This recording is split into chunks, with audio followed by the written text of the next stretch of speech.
देखो क्या हो गए। आज भी हम लोग वही खड़े हैं जहां हम लोग तब खड़े थे। बाबा साहब अम्बेडकर ने हमें वोट का अधिकार इसलिए दिलाया था कि हम ताकतवर बन के पॉलिसी बना के अन्याय को रोक देंगे।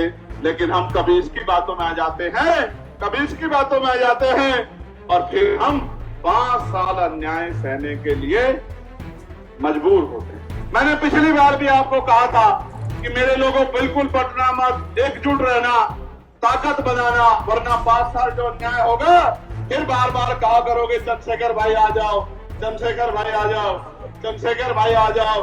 तो आप जानते हो मैं तो आ जाऊंगा, लेकिन ये पर्याप्त नहीं है, क्योंकि मैं रोज रोज नहीं आ सकता हूँ।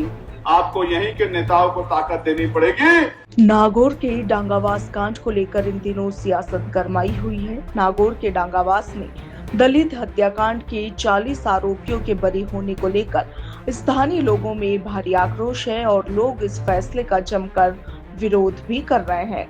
वहीं आप देखिए कि इस मामले को लेकर भीम आर्मी चीफ चंद्रशेखर आजाद जयपुर पहुंचे और शहीद स्मारक पर उन्होंने प्रदर्शन किया। जयपुर में भीम आर्मी के चीफ चंद्रशेखर आजाद ने कहा कि डांगावास दोबारा ना हो, इसीलिए हमें सामंतवादी सोच को पैरों के तले कुचलना होगा, क्योंकि यह लोकतंत्र है।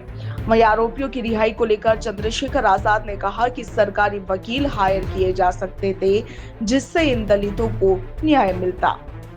नागौर के डांगावास में 5 दलितों की हत्या में 40 आरोपियों के बरी होने के मामले में भीम आर्मी के चीफ चंद्रशेखर आजाद ने जयपुर के शहीद स्मारक पर तमाम बातें कही है। वे पीड़ित परिवार से भी उन्होंने मुलाकात की। वहीं इस प्रदर्शन में शहीद स्मारक पर सैकड़ों की संख्या में दलित समाज के लोग जुट गए। चंद्रशेखर अपने समर्थकों के साथ शहीद स्मारक के बाहर बैठ गए।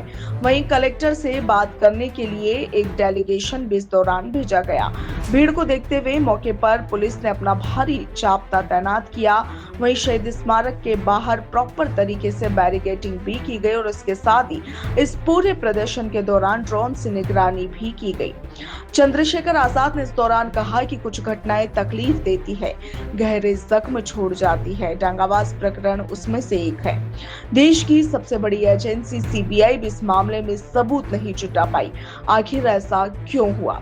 उन्होंने कहा कि यदि उनकी हत्या नहीं हुई तो धरती निकल गई या फिर उन्हें आसमान निकल गया। चंद्रशेखर आजाद ने कहा कि मैं संसद में आवाज उठाने वाला था, मगर हाउस चला ही नहीं। पीड़ित परिवार की मुख्य मांगों को लेकर डेलीगेशन के गृह विभाग के एसीएस से बातचीत हुई। इसमें उन्होंने 3 मांगों पर आश्वासन दिया है। चंद्रशेखर आजाद ने कहा कि इसमें पीड़ित परिवार की सुरक्षा, हथियार के लिए लाइसेंस और सरकार द्वारा मामले की हाईकोर्ट में पैरवी की जाएगी। इन 3 मांगों पर आश्वासन मिला है। चंद्रशेखर ने आगे कहा कि सरकार को इसके लिए हमने समय दिया है।